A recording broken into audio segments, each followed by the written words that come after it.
Кому-то может показаться, что профессия бухгалтера однообразна и скучна.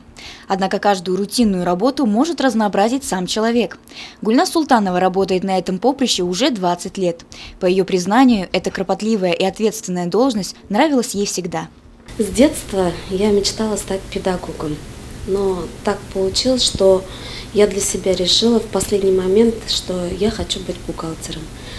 И в это время уже приемы в институт закончились, и мне пришлось поступить в техникум. Я уехала в Кушнаренковский район, поступила в техникум, закончив техникум, потом поступила уже в институт. И свою трудовую деятельность я уже начинала в Абзелиловском ДРСУ. Специалисты утверждают, что для лучшей продуктивности и личностного роста необходимо менять место работы раз в 5 лет. Так и вышло у нашей героини. В 2000 году она переехала в Сибай и устроилась рядовым бухгалтером на мясокомбинат. Там же и познакомилась с мужем. Вскоре у них появился сын, однако в декретном отпуске долго сидеть не пришлось. Как отличного специалиста ее пригласили на должность главного бухгалтера земельно-кадастрового центра. Где бы я ни работала, всегда попадались хороший коллектив, хорошие люди, всегда отличные руководители мне попадались.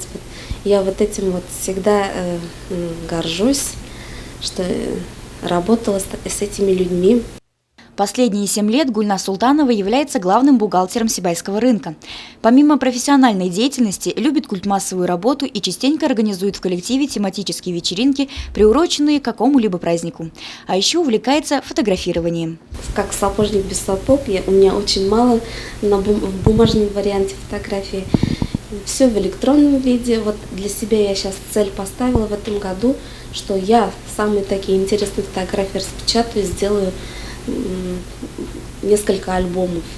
При общении с главным бухгалтером Сибайского рынка невозможно не ощутить ее заряд энергии и жизненной силы. Гульназ Султанова всегда старается разносторонне развиваться, привыкла ставить перед собой четкие цели и добиваться их. По ее словам, если к любой работе подходишь не только с ответственностью, но и с позитивом, жизнь кажется чудом. Евдокия Титаренко, Алик Кадыров, Гульгина Раскильдина, телекомпания СТВ.